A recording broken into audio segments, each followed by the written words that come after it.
అందరికీ నమస్కారం. Welcome to Telugu world. అల్లారు ముద్దుగా పెంచుకున్న తల్లిదండ్రులను కాదని ఉన్నత విద్యను అభ్యసిస్తున్న తరుణంలో అనూహ్యంగా పరిచయమైన వ్యక్తిని నమ్మి తన జీవితాన్ని అర్పించుకుంది.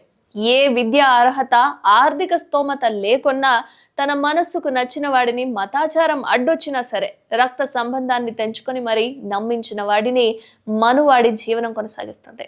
ఇక సుఖ సంతోషాలతో కొనసాగిన జీవితాన్ని వదిలి కష్టాలు నష్టాలు పడుతూ దాంపత్య జీవితాన్ని కొనసాగిస్తూ ఈ బంధంతో పుట్టిన ఇరువురు బిడ్డలను సాకుతూ తన గుండె అంతరాల్లో కొనసాగుతున్న బడబాగ్నిని సైతం లెక్క చేయకుండా జీవనం సాగిస్తున్న సౌమ్యురాలు ఆమె.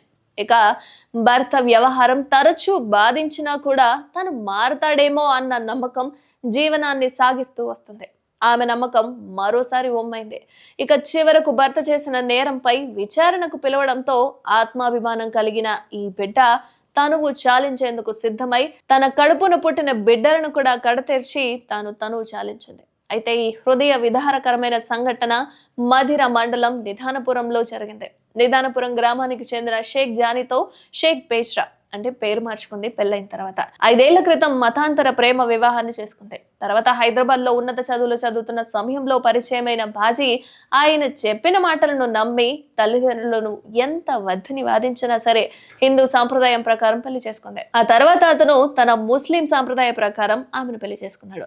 అతని కోసం కనిపించిన తల్లిదండ్రులు కుటుంబాన్ని వదులుకొని అతనితో కలిసి వెళ్ళిపోయింది.